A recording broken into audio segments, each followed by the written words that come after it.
Hey BookTube, it's Kim at Middle of the Book March, and this is my bookish week for Sunday, August 20th, and it is my granddaughter's first birthday. I am speechless at the fact that she's already one, and time goes so fast.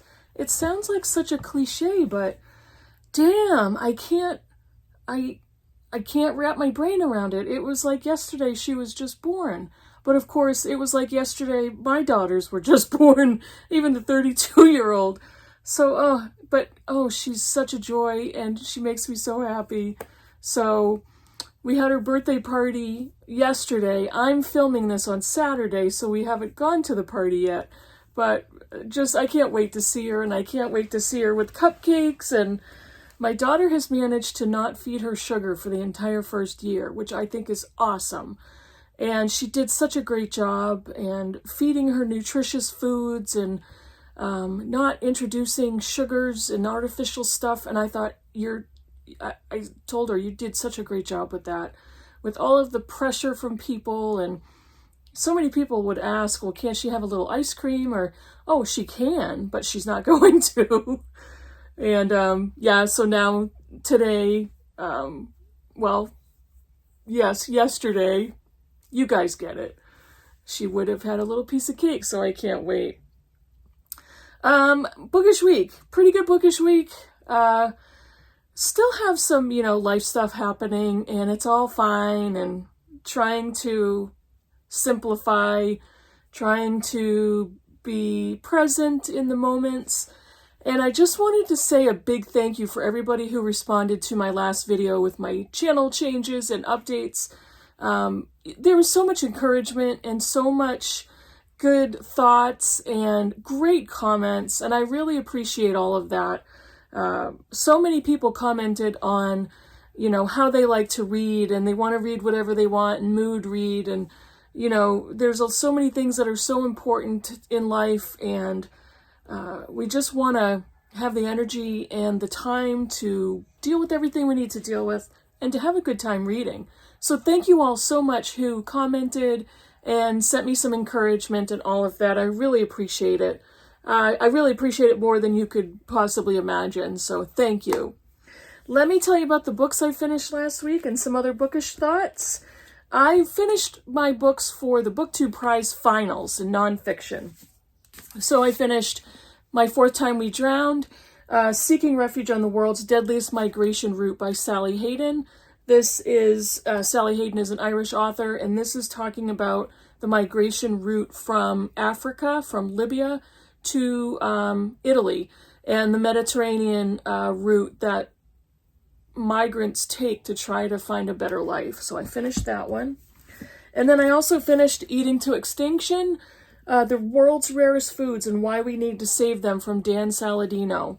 So these are the last two that I had to read for the finals. I am all done with BookTube Prize reading, and looking forward to finding out which book is the winner and moves forward. That's not going to be until the very beginning of October. I think it's October 1st. Very beginning of October. So keep an eye out. Keep your eyes peeled. I finished one other book. This is kind of funny because I read this book on my Kindle, and I really liked it so much that I bought a used library copy, a used library discard. Our Wives Under the Sea by Julia Armfield. I thought this was really so unique and so well written. I wasn't sure what to expect with this one, and I almost didn't pick it up because at first I didn't really have any interest in reading it. And ironically, the submarine implosion disaster happened around the same time as all the exposure for this book. So it was a really weird and tragic coincidence. But I read this book and I thought, wow, this is so different. This is Armfield's first novel. She wrote a collection of short stories, Salt Slow. I'm going to cough, hold on. Okay, I think I'm all set. A little froggy. So, this is the story of, I forget their names, Miri and Leah. Leah works for some sort of oceanic or marine biology research center.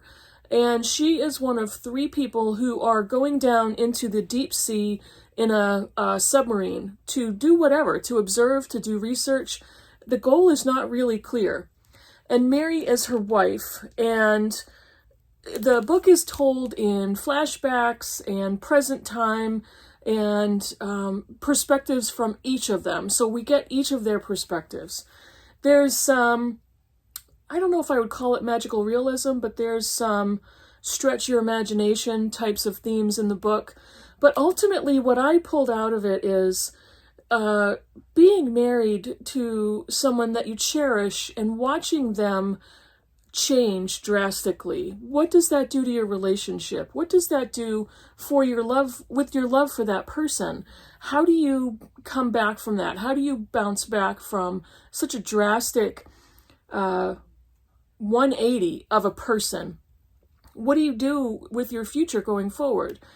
And so Leah and her 2 other cohorts go down in this submarine, and very early on we learn that almost very shortly after they descend into the sea, they lose all control of the submarine. And we have no idea why or how, and we have no idea what's going to happen to them. So we hear Leah's perspective of what's going on in the submarine. And then we hear Mary's perspective, the wife who is still on land waiting for Leah to come back. And so we kind of read about their relationship and how they met each other, how they dated and fell in love. And then we hear about Leah's career trajectory. It was really interesting, and I really enjoyed Armfield's writing style. It's not overly descriptive. It's a pretty slim book. It's not overly descriptive. It's not flowery, and quite often I love books like that. I like a lot of different types of books, but this was done extremely well. I really enjoyed it. And a very interesting ending. Not going to say a bit about that ending, but quite interesting. There's so much in here about friendships and marriage and relationships. It was very good. I really, really liked it. So that's the only book I finished that I can talk about. It's going to be a short video. What am I doing right now? I am currently reading 3 books. I am reading Daughter of Fortune by Isabel Allende for the Blind Eye Book Club. This is translated from Spanish by Margaret Sayers Peden. And I'm a little over halfway. We're going to open the discussion at the end of this week, so to keep an eye out for that. I am reading Lily and the Octopus by Stephen Rowley, who is the author of The Guncle, which I really liked. And Lily and the Octopus, I'm about halfway through. It's basically about a man and his dog, Lily. That's all I want to say right now. What else? Oh, I'm reading Poverty by America by Matthew Desmond. I'm listening to this on audio, which is fantastic. And I've had this on my Kindle, and I think I saw Heidi's review of, I don't remember if she was reading it on her Kindle, but I decided to listen to the audio. And it's, every American should read this book. It's not long. So if you have any interest, if you have any if anything has moved you to read Desmond's book, who is the author of Evicted, read Poverty by America. It should be reading in every high school economics, finance, history class. It's so readable and short, so please pick it up. I'm begging you. Not really, I'm not begging you. What's coming up? What is coming up? I think when I'm done with my currently reading, I have a couple books I'm going to pick up. And I'm gearing up for Shorty September, so I've got all my Shorty books lined up, but I am going to pick up a few other books. I want to get into Tuesday's Gone by Nikki French, because I just read Blue Monday a month or so, maybe not even a month ago. And I want to continue with the series, so Tuesday's Gone is the next book. I want to pick that one up. I am going to be picking up The Covenant of Water by Abraham Verghese for my In Real Life book group. And this is a huge, chunky book. I'm going to be reading this through Shorty September, but our meeting is on September 22nd, so I still have quite a bit of time. And for the last Blind Eye Book Club meeting, if you've watched my last video, which I will link below. We're going to be reading Love Medicine by Louise Erdrich, her first novel, first in her Love Medicine series. Is that the series, what it's called? It's kind of a connected series, but this is the first one. So we'll be reading this one in September. That is about it for me. This is a short video today. I don't have a lot else to talk about. As I'm filming this, I'm working out in my brain the things I need to do for the birthday party and wrapping presents and all that fun stuff. I just can't wait. I can't wait to spend time with my daughter and her daughter and our family and just having a good time watching a 1-year-old open presents. And one of them comes in a great big box, so I'm hoping she'll like the box as well. Babies usually do. So that's it for me for today. I hope you have a good week. Let me know in the comments below what you think of any of the books that I showed you, and I will see you in the next video. Bye, everybody.